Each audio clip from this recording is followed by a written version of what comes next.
안녕하세요. 오늘 저희가 함께 깊이 파볼 자료들은 바로 한국 바이오 기업, 이엔셀에 관한 겁니다. 네, 이엔셀이죠. 2025년 10월 20일 기준으로 나온 최신 기업 분석 보고서랑 또 재무 데이터, 시장 자료, 뉴스까지 다 모아봤습니다. 네, 자료가 꽤 많더라고요. 이번 분석 목표는 아주 명확합니다. 이엔셀, 도대체 뭘 하는 회사인지, 최근에 뭐가 그렇게 주목받는지, 그렇죠. 시장에서는 어느 정도 위치인지, 그리고 그 핵심 신약 후보라는 EN001. 이게 잠재력이 얼마나 되고, 그래서 회사 미래는 어떨지, 이걸 좀 명확하게 파악해 보려고요. 네, 특히 이제 바이오나 제약 쪽에 관심이 있으시거나 아니면 새로운 투자 기회 찾으시는 분들께는 꼭 필요한 정보들을 저희가 전달해 드리는 게 중요하겠죠. 맞습니다. 최근에 그 EN셀 핵심 파이프라인 EN001 관련해서요. 글로벌 제약사 머크 있잖아요. 네, 모크요. 거기랑 공동 임상 결과 발표했다는 소식이 있었는데 이게 아주 흥미롭더라고요. 상당히 큰 뉴스였죠. 바로 이 부분부터 좀 집중적으로 파헤쳐 보겠습니다. 자, 그럼 시작해 볼까요? 네, 좋습니다. 우선 이엔셀, 음, 어떤 회사인지 기본 정보부터 좀 짚어보죠. 2018년 3월에요. 삼성 서울병원에 계시던 장종욱 교수님이 설립하셨고 네, 창업자가 의사 출신이시죠?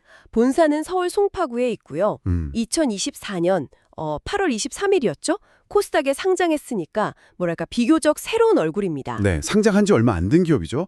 현재 CEO도 창립자이신 장종욱 대표님이시고요. 이 회사의 사업 구조는 크게 두 가지라고 보면 될까요? 네, 맞습니다. 핵심 사업은 두 개인데요. 첫 번째, 그리고 지금 현재 주력은 뭐냐면 세포 유전자 치료제, 그러니까 CGT라고 하죠. 이 분야의 위탁 개발 생산, CDMO 사업입니다. CDMO요. 그러니까 다른 회사 약을 대신 개발해주고 생산해주는 거군요. 그렇죠. 쉽게 말하면 그거죠. 다른 바이오 기업이나 연구소에서 의뢰를 받아서 세포나 유전자를 쓰는 치료제 있잖아요. 그거 개발 초기 단계부터 임상용 의약품 생산, 심지어 나중에는 상업 생산까지 이 전 과정을 대신해주는 서비스입니다. 특히 중요한 건 아직 시장 자체가 초기 단계인 이 CGT 분야에 딱 특화되어 있다는 점이에요. 그렇군요. 그리고 노바티스나 얀센 이런 글로벌 기업들을 고객으로 확보했다는 거. 이거는 기술력이나 품질 관리 시스템이 국제적으로도 통한다 이렇게 볼 수 있는 거죠. 와, 글로벌 기업들이랑요? 대단하네요. 근데 CDMO 말고 자체 신약 개발도 한다고요. 이게 또 흥미로운데요. 네, 맞아요. 그게 두 번째 축인데 핵심 파이프라인이 바로 EN001이라는 겁니다. 이게 중간엽 줄기세포, 영어로는 MSC라고 하죠. 이걸 기반으로 한 치료제예요. 줄기세포요? 그 여러 세포로 변할 수 있다는 만능세포 같은 거요? 네, 뭐 그런 개념이죠. 여러 종류의 세포로 분화할 수 있는 잠재력이 있는 세포인데 이엔설은 이 기술로 희귀 질환에 도전하고 있는 겁니다. 희귀 질환이요? 구체적으로 어떤... 주요 타겟 질환은 근육이 점점 약해지는 희귀 유전 질환, 듀센근 디스트로피, DMD라고 하고요. 또 말초신경이 손상돼서 근육 약화나 감각 이상 오는 샤르코마리투스병, CMT, 이 두 가지입니다. DMD랑 CMT, 둘 다 정말 어려운 병들이네요. 네, 그리고 이 EN001은요. 세계 최초로 초기 계대 중간엽 줄기세포 치료제를 목표로 하고 있어요. 이게 뭐냐면 기존 MSC 치료제들이 가진 한계를 좀 극복하고 생산 효율도 높였다는 점을 강조하는 기술입니다. 초기 계대에 뭔가 기술적인 차별점이 있다는 거군요. 알겠습니다. 그럼 최근에 어떤 일들이 있었는지 좀 더 자세히 보죠. 네.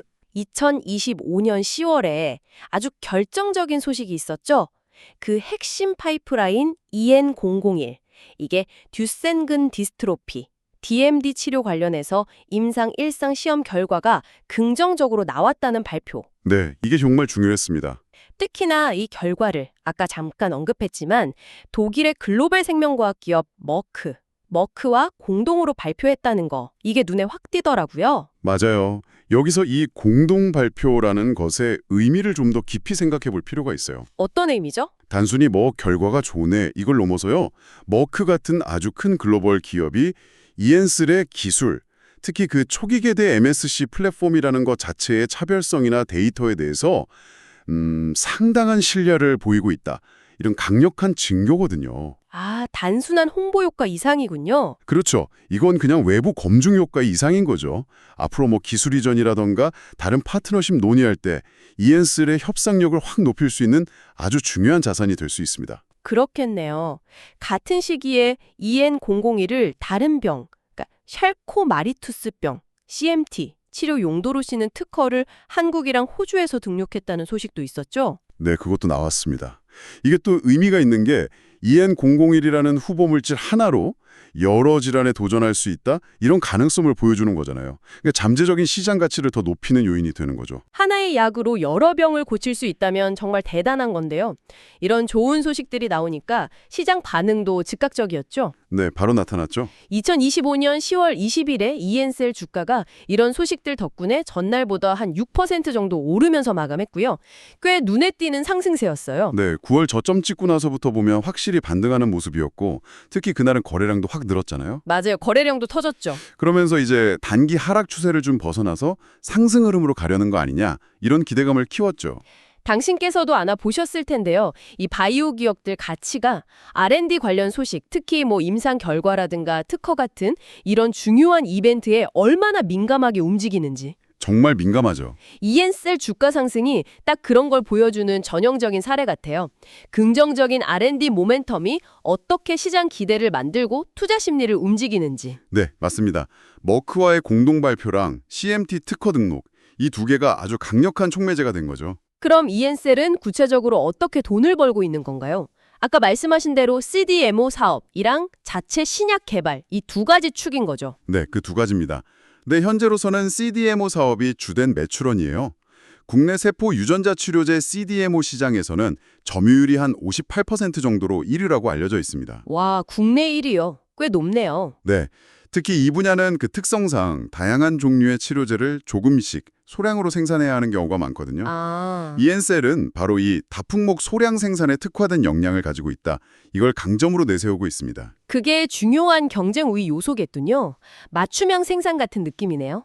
네, 그렇죠. 그리고 CDMO 전략에도 좀 변화가 감지돼요. 변화요? 어떤? 기존에는 주로 세포 치료제 중심이었는데 최근에는 아데노 연관 바이러스, AAV라고 하죠. 이 AAV 벡터 기반의 유전자 치료제 CDMO로 사업 영역을 확장하고 또 전환하려는 움직임이 뚜렷해요. AAV 벡터요? 아, 그게 요즘 유전자 치료제에서 많이 쓰이는 기술이죠? 네, 맞아요. 현재 유전자 치료제 개발에서 가장 활발하게 사용되는 핵심 전달 기술 중 하나고요. 이게 또 세포 치료제보다 평균 단가가 한 3배에서 4배 정도 높아요. 오, 단가가 높군요. 그럼 수익성에도 도움이 되겠네요? 그렇죠. 수익성 개선에 기여할 수 있죠. 또 하나 중요한 게 미국 FDA 승인 기준에 맞는 CMGMP 시설을 갖추고 있다는 점입니다. 우수 의약품 제조 및 품질 관리 기준이죠. 아, CMGMP 시설. 그것도 글로벌 수준으로요? 네, 국내에서는 유일하게 세포 치료제랑 바이러스 벡터를 동시에 생산할 수 있는 CMGMP 시설을 보유했다는 점도 강조하고 있고요. 이게 다 글로벌 고객 유치나 나중에 북미, 유럽 시장 진출하려면 필수적인 기반이 되는 거죠. 이 두 사업의 관계가 참 흥미롭네요. CDMO에서 번 돈으로 자체 신약, 그러니까 EN01 같은 거 개발에 투자하는 선순환 구조를 만들겠다. 네, 그게 목표죠. 듣기에는 참 이상적인데, 근데 이게 과연 안정적으로 잘 굴러갈 수 있을까요? 신약 개발이라는 게 워낙 시간도 돈도 많이 들고 변수도 너무 많잖아요. 바로 그게 핵심적인 질문입니다. 이엔셀이 2026년에 흑자 전환하겠다는 목표를 세웠는데 이 선순환 구조가 성공할지 여부는 결국 EN01 상업화 가능성에 크게 달려있다고 봐야죠. 그렇죠. EN01이 잘 돼야. 네. CMDMO 사업이 꾸준히 성장하면서 그 개발 기간 동안 든든하게 현금 흐름을 만들어줄 수 있느냐 이게 관건인 겁니다. 만약에 EN001 개발이 좀 어렵거나 예상보다 더 길어진다면 이 선순환 구조 자체의 지속 가능성에 대한 의문이 생길 수밖에 없어요. 이 점이 이 회사를 볼 때 아주 중요한 포인트입니다. 국내 경쟁사들도 있잖아요. 차바이오텍이나 GC셀 같은. 네, 있죠. 그 회사들과 비교했을 때 이엔셀은 설립 초기부터 CGMT, CDMO에 딱 특화된 GMP 시설 설계랑 품질 시스템 구축에 집중했다는 점, 그리고 아까 말씀드린 노바티스나 얀센 같은 글로벌 기업과의 계약 경험, 이런 것들을 차별점으로 내세우고 있는 거죠. 역시 숫자를 좀 들여다봐야 현실이 명확해지겠죠.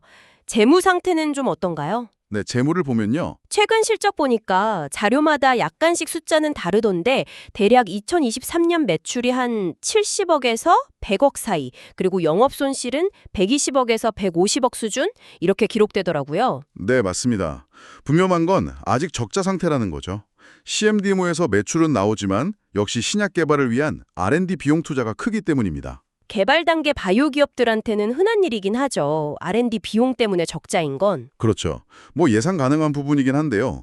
다만 일부 자료에서 2024년 추정 매출액이 전년보다 좀 줄어든 걸로 나온다는 점은 한번 짚어볼 필요가 있어요. 아, 매출이 줄었다고요? 왜 그렇죠? 회사 쪽에서는 뭐 의료계 파업 영향이나 아니면 바이오 투자 심리가 좀 위축된 거, 이런 외부 요인을 원인으로 설명하긴 하는데요. 이게 정말 일시적인 현상인지 아니면 CMDMO 사업 성장세에 뭔가 구조적인 변화가 있는 건지는 좀 계속 지켜봐야 할 부분입니다. 그렇군요. 좀 더 지켜봐야겠네요. 근데 재무 건전성 면에서는 또 의외로 탄탄한 모습이라면서요. 아, 네. 그건 맞아요. 2024년에 코스닥 상장하면서 자금을 꽤 확보했잖아요. 약 240억 원 정도? 네, 공모 자금이 컸죠. 덕분에 재무 구조가 크게 안정됐습니다. 2023년 말 기준으로 보면 부채 비율이 15.73%밖에 안 돼요. 15%대요. 와, 엄청 낮은데요. 동종업계 평균이 한 78% 정도 된다고 하던데. 네, 훨씬 낫죠. 이게 뭘 의미하냐면 앞으로 임상시험을 진행하거나 뭐 제4공장을 짓는다거나 하는 투자 계획을 안정적으로 추진할 수 있는 재정적인 여력을 확보했다는 뜻입니다. 확보된 자금은 GMP 제4공장 건설이랑 임상 연구에 쓸 예정이라고 하고요. 돈 걱정은 당분간 덜 하겠네요. 그럼 가치평가, 그러니까 주가라 적정한지 이런 지표들은 어떻게 나오나요? 가치평가 지표를 보면요. PBR이라고 주가 순자산 비율 있죠? 이게 한 3대 중반 정도 수준이에요. 자산 가치에 비해서는 시장에서 꽤 높은 평가를 받고 있다는 거죠. 역시 미래 성장성에 대한 기대감이 반영된 거겠죠? 네, 그렇다고 봐야죠. 현재 실적보다는 미래 성장성, 특히 그 EN001의 성공 가능성에 대한 기대감이 주가에 반영되어 있다. 이렇게 해석하는 게 맞습니다. 반면에 아직 이익을 못 내고 있으니까 ROE, 자기자본이익률은 마이너스고요. PER, 주가 수익 비율은 뭐 산출 자체가 좀 어렵죠. 그렇죠. 적자니까. 결국 현재 가치는 CDMO 사업의 성장 전망하고 EN001의 파이프라인에 대한 기대감, 이 두 개가 좀 혼합된 결과다. 이렇게 보는 게 합리적일 것 같습니다. 물론 뭐 좋은 전망만 있는 건 아니겠죠. 위험 요인도 좀 냉정하게 따져봐야 할 텐데요. 네, 당연히 위험 요인도 있죠. 실제로 지난 9월에 지정됐다가 해제된 적도 있고요. 이게 단기적으로 좀 과열됐다는 신호일 수 있으니까요. 지금 시점에서 투자를 생각하시는 당신께서는 좀 유의해야 할 부분입니다. 투자 경고 종목 되면 거래 정지될 수도 있고, 그쵸? 네, 맞아요. 매매 거래가 정지될 수도 있습니다. 가장 근본적인 위험은 뭘까요? 역시 신약 개발 자체가 아닐까 싶은데요. 네, 맞습니다. 가장 본질적인 위험은 역시 신약 개발의 불확실성이죠. EN001이 임상시험 과정에서 기대했던 결과를 못 보여준다거나 아니면 뭐 최종적으로 규제당국 허가를 못 받을 가능성, 이건 언제나 존재합니다. 그렇죠. 임상 실패하면 뭐 타격이 크겠죠. 바이오 투자가 약간 그런 것 같아요. 깊은 바다에 가라앉은 보물선 찾아 나서는 거랑 비슷하다고 할까요? CDMO 사업은 안정적인 항해 기술 같은 거고 EN001은 그 보물 자체인데 이걸 정말 찾아낼 수 있을지는 끝까지 가봐야 아는 거죠. 임상 실패는 뭐 바로 기업 가치에 큰 타격을 줄 수 있고요. 아까 말씀하신 그 CDMO 매출 감소 추세, 이것도 좀 걸리네요. 이게 정말 일시적인 건지 아니면 뭐 경쟁이 심해지거나 시장의 변화는 구조적인 문제의 시작인지 이것도 잘 봐야겠어요. 네, 그것도 면밀히 관찰해야 합니다. 그렇다면 앞으로의 전망은 좀 어떻게 그려볼 수 있을까요? 앞으로 한 3개월에서 1년 정도 사이를 본다면요. EN셀의 가치를 움직일 가장 중요한 변수는 뭐니 해도 EN001 파이프라인의 임상 진행 상황이 될 겁니다. 역시 EN001이군요. 네, DMD 임상 1상 결과가 긍정적이었고 이제 CMT 질환 대상으로 임상 2회 이상 IND, 그러니까 임상시험 계획 승인 신청을 해둔 상태라고 하니까요. 이 결과에 시장의 모든 관심이 쏠릴 것으로 보입니다. IND 승인 결과가 중요하겠네요. 그렇죠. CDMO 사업은 안정적인 기반 역할을 하겠지만 기업 가치 평가는 EN001 진행 상황에 훨씬 더 민감하게 반응할 가능성이 높아요. 그럼 시장이 너무 과열된 건 아닐까요? 정점 우려 같은 건 없나요? 세포 유전자 치료제 시장 자체는 아직 성장 초기 단계라서 시장의 정점을 논하기는 좀 이른 것 같고요. 다만 최근에 호재들이 주가에 좀 빠르게 반영되면서 단기적인 주가 고점에 대한 부담감, 이런 건 생각해 볼 수 있겠죠. 반기 고점 부담. 알겠습니다. 그럼 이 모든 걸 좀 더 큰 그림에서 보면 EN셀이 글로벌 시장에서는 어떻게 자리를 잡을 수 있을까요? 만약에요, EN001이 임상적으로 가치를 확실하게 입증한다면 결국에는 막대한 자본력과 글로벌 유통망을 가진 미국 같은 곳의 거대 제약사, 빅파마라고 하죠. 여기에 기술을 수출, 라이센스 아웃하는 게 가장 현실적이고 효과적인 전략이 될 수 있습니다. 아, 기술 수출. 이미 그런 사례가 좀 있지 않나요? 네, 이미 루시바이오텍이라는 곳하고 EN001의 아시아 6개국 개발 및 상업화 권리 계약을 맺으면서 기술 수출 가능성을 보여줬죠. 그렇군요. CDMO 사업 역시 미국의 바이오텍이나 빅파마들의 신약 개발 파이프라인하고 발을 맞춰서 성장해야 하고요. 그러려면 바이오 USA나 CGT 인터내셔널 같은 국제 학회에 좀 적극적으로 참여하면서 글로벌 파트너십 기회를 계속 찾아야겠죠. 정부 정책 같은 것도 좀 도움이 될까요? 네, 그럼요. 한국 정부의 첨단 재생의료 관련 법규 지원이나 미국 FDA의 희귀의약품 지정 ODD 또는 신속심사제도 같은 정책적 지원은 EN셀에게 상당히 유리한 환경이 될 수 있습니다. 알겠습니다. 오늘 저희가 살펴본 내용들을 좀 정리해보죠. EN셀은 국내 CGT CDMO 시장의 선도주자이면서 동시에 EN001이라는 아주 유망하지만 아직 최종 검증은 필요한 신약 파이프라인을 가진 기업이다. 네, 요약하면 그렇죠. 최근 머크와의 협력 발표나 특허 등록 같은 긍정적인 소식으로 시장의 주목도를 높였고 이게 주가에도 반영됐고요. 네, 코스닥 상장으로 재무적인 안정성은 확보했지만 R&D 투자 때문에 아직 수익은 못 내고 있다. 그렇죠. 아직은 적자 상태죠. 앞으로의 성장은 결국 EN001의 임상 성공 여부와 또 AAV 같은 고부가 가치 CDMO 사업이 꾸준히 성장하느냐에 달려 있다. 이렇게 볼 수 있겠네요. 네, 정확하게 요약하신 것 같습니다. 이 분석을 들으신 당신께는 어떤 부분이 가장 인상 깊으셨나요? EN셀의 사례는 어떻게 보면 CDMO라는 비교적 안정적인 사업 기반 위에 신약 개발이라는 아주 높은 잠재력과 동시에 높은 위험을 안고 가는 뭐랄까 전형적인 바이오 기업의 특성을 보여주는 것 같아요. 고위험 고수익의 전형이네요. 네. 결국 성공의 열쇠는 임상시험을 통한 과학적 데이터의 엄밀한 검증, 여기에 달려있다고 봐야겠죠? 마지막으로 당신께 생각해볼 질문 하나를 던지면서 마무리하겠습니다. EN001 같은 혁신 신약을 개발해서 세계 시장에 내놓기까지는 정말 엄청난 비용과 시간 그리고 수많은 위험이 따르잖아요. 네, 그렇죠. EN셀이 안정적인 CDMO 사업 기반을 발판 삼아서 EN001의 잠재력을 현실로 만들기 위해 머커와의 협력 같은 그런 전략적 파트너십 혹은 루시 바이오텍과의 계약처럼 이미 시작된 기술 수출, 더 나아가서는 미래 M&A 같은 외부와의 연결, 이런 것들이 과연 얼마나 결정적인 역할을 하게 될까요? 이 질문에 대해서 한번 곱씹어 보시는 것도 흥미로울 것 같습니다. 오늘 심층 분석은 여기까지입니다.